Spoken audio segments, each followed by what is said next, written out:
okay. One time I was flying with my grandmother from Washington, D.C. to Frankfurt, Germany, and we were over the international water, and a man had a heart attack on the plane. And so they called on the plane if somebody needed a doctor, but I didn't know what was going on. And I heard I thought it was a baby crying, but I didn't see a baby get on board, so I thought somebody had a baby. I'm not even kidding. But then we ended up landing, and they got the guy off, and they told us what had happened. It turned out all his luggage was above me in, the compartments above us.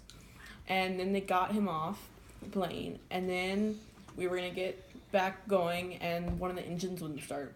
So they had to fix it, and that took about 2 hours. And then another engine wouldn't start. And so they had to get a replacement part, but it took so long to get there, they were about to take us off the plane. And then they finally got there, and it took about 5 hours for us to take off. So we ended up being 8 hours late to our destination. So that was fun. Yeah.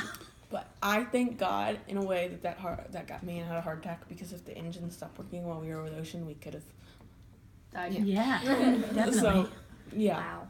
And so I have dyslexia, and it's basically, this article is about somebody interviewing me about having dyslexia, and basically I got I've always had dyslexia. I found out I had it when I was 6, and I went to a doctor for a couple of weeks, and I went to a tutor for about 3 years for it, about twice a week for about an hour, and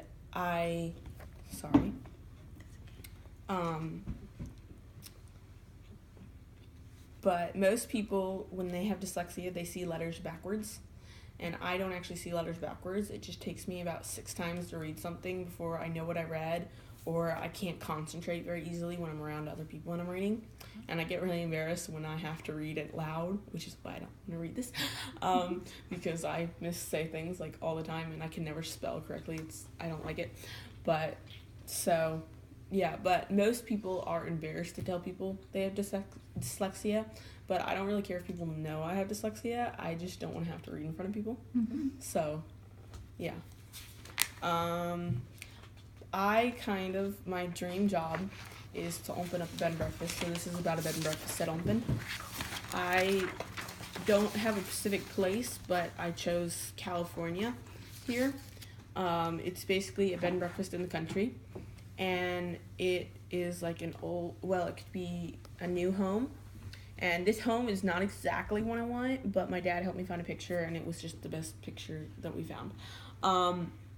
And I want there to be the whole place surrounded by trees, and there to be a long driveway, and I want there to be lots of gardens and almost like an orchard as well there, and I would like every room to have a bathroom, and for there to be a giant library, and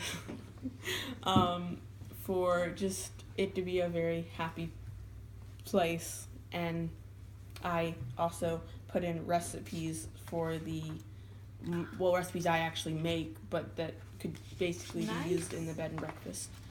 So, and also dinner would be able to happen at the bed and breakfast, but they'd have to pay extra for dinner. So, we put an ad in for a masseuse for hire because I love massaging people, and evidently people say I'm pretty good at it. So, and evidently you can make $50 an hour for massaging. So, yeah. So, I have an ad for a masseuse in here. And this is about this picture. We could not find a picture from that year, so it's just my team's picture from this year. For my basketball, when I was on the JV girls 2 years ago, we made it to the state championship, and we played a team we had already played 3 times, and they had beaten us twice, and we had beaten them once, and we ended up losing by 4 points, which was really hard, but it was still fun to play them because they had really good sportsmanship. And the last ad is for my cards. I love making cards, and I would like to sell them. I keep not getting on it, but so these are some cards I make, and yeah. You've made those? Mm-hmm. Oh, Annie, that was awesome.